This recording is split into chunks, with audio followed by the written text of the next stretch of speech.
Hey guys, it's Joy, your travel expert here, and we are at Universal's Hard Rock Hotel, and we are actually staying in a 2-queen club levels. So come on in.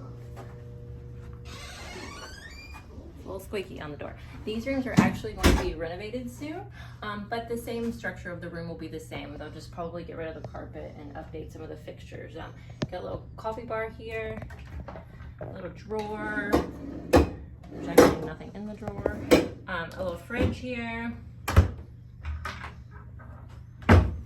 Waters, but you do have to purchase those. Enough room for 4 large suitcases to stand over here if you want. 2 queen beds. A nice little work space. USB and some plugs. Enough room for 2 chairs here. It's not a balcony. It's just kind of a railing and a window.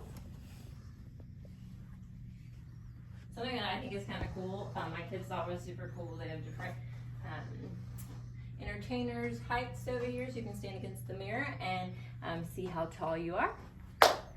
And then the bathroom, I don't know if this is cool or weird, but there's a sink here and a pretty mirror. And then there's another sink in here.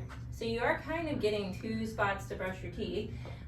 Just a regular shower tub combo, toilet. We are saying this is a club level room, and so there are some robes over here in the closet. And there's also a safe in here as well. And there you have it.